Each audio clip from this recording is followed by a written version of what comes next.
ये वर्ड बार बार आता है कि मैं पिता नहीं बनना चाहता हूं यार। True sir. तो बच्चे कहते हैं कि ये वाला हम घर लेना चाहते हैं, ले लो। ये करना चाहते हैं, कर लो, क्योंकि मैं पिता नहीं बनना चाह रहा हूं।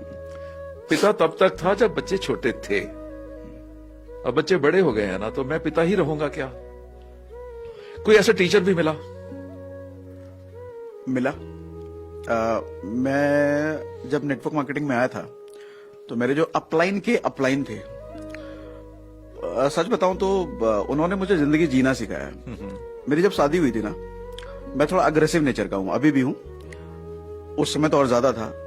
अभी का अग्रेशन अलग टाइप का है। अभी का अग्रेशन स्वभाव में नहीं आता, काम में है। उस समय का अग्रेशन काम में तो था, स्वभाव में भी था।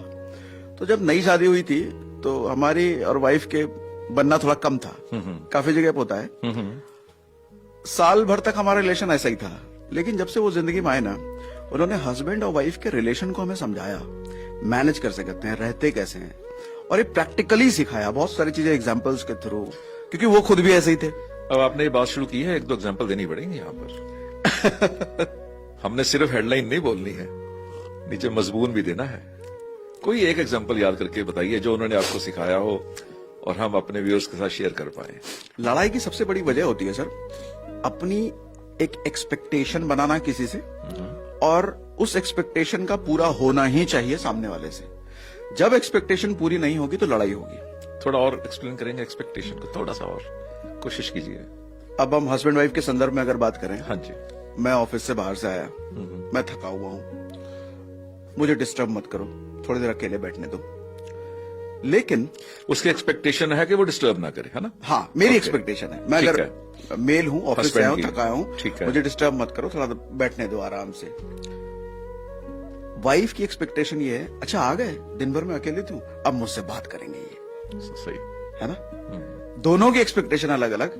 वाइफ की एक्सपेक्टेशन है, पूरे दिन तो मैं अकेली थी, अभी अभी आए हो, अब मुझसे बात करो। वो, अरे पूरे दिन मैं काम करके आया हूं, मुझे थोड़ी देर अकेला छोड़ो। Expectation mismatch. दोनों ने जहां भी दबाव डाला कि बात क्यों नहीं कर रहे मुझसे, वो तुरंत कहेगा अभी बोल रहा हूं नहीं बात करूंगा मैं, हो गया झगड़ा।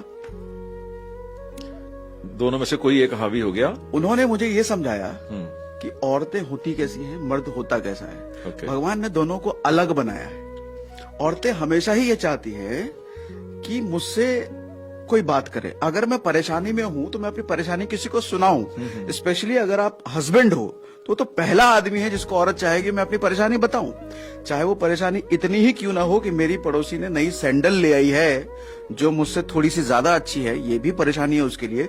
किसको बताएगी? वो अपने हस्बैंड को। अच्छा, हस्बैंड थका हारा परेशान में बॉस की डांट खा के आया है, हस्बैंड अगर ये सुनेगा कि पड़ोसी ने मेरे से अच्छी सैंडल वो लेके आई है, तो हस्बैंड तो हमें उन्होंने ये सिखाया कि तू आदमी है, आदमी जैसा बिहेव ही करेगा, तेरी एक्सपेक्टेशन तू ऐसा सोचेगा, लेकिन वो ऐसा सोचेगी। उन्होंने ये हमें सिखाया। तो तुम दोनों को एक दूसरे की कदर करनी है। कई बार ऐसा होगा, ये जो चीजें उन्होंने हमें बताया, कई बार ऐसा होगा, ये जो चीजें मैं तुम दोनों को बता रहा हूं, तुम दोनों ये चीजें भूल जाओगे।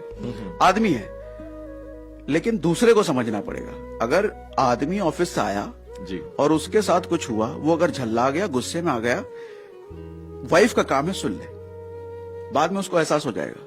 अच्छा, वाइफ अगर अपनी बाउंड्रीज भूल गई, वो अगर अपनी कंप्लेन को लेकर के आ गई तुम्हारे सामने, इट्स हस्बैंड रोल कि सुन लो। एक आदमी को तो वो रिकॉल करना पड़ेगा, वो लेसन्स, वो चीजें। दोनों ही अगर भूलते रह गए कि हमने क्या सीखा था, फिर लड़ाई कंटिन्यू रहेगी। तो कहीं ना कहीं एडजस्टमेंट्स का वर्ड कह सकते हैं।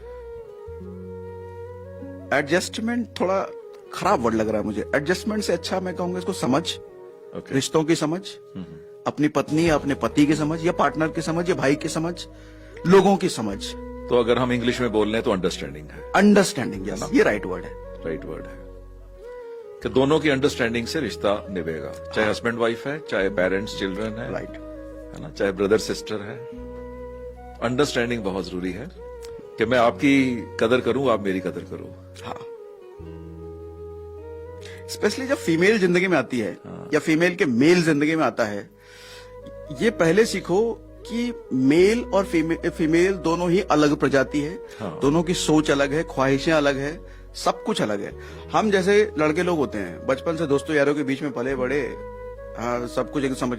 फीमेल पहली बार आई है, और अगर हम ऐसी एजुकेशन में पढ़े हैं जहाँ पे लड़के लड़की एक साथ और नहीं अपना पढ़े घर छोड़ के आई है ना, हाँ। जहाँ उसने 20-25 साल बिताए हैं, हाँ उस माहौल को छोड़ के एक नए माहौल में आई है ना। हाँ, हमारा भी इंटरेक्शन पहली बार है एक फीमेल से, हाँ। साथ में रह रहे हैं। एक फीमेल का भी इंटरेक्शन ऐसे आदमी से पहली बार है जो कि अलग घर से आया है। बिल्कुल, दोनों ये की समझना अपब्रिंगिंग अलग है, दोनों का सर्कमस्टांसेस अलग थे। और नेचर आज जो डाइवोर्सेस के केस बढ़े हैं ना सर, देखो ना आज के टाइम में तो बहुत कॉमन हो गया है डाइवोर्सेस।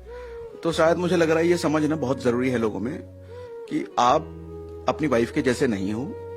वाइफ ये सोचे कि आपका हस्बैंड आपका जैसा नहीं है, वो अलग अलग है। और जहां एक्सपेक्टेशन ये आ गई ना, एक्सपेक्टेशन का पूरा होने का प्रेशर अपने मन से हटाना, फिर ठीक हो जाती है चीजें। नहीं, आपने बहुत अच्छा वर्ड दे दिया, समझ, अंडरस्टैंडिंग। बस मेरा ख्याल है कि वो निचोड़ है सारी चीज का, है ना।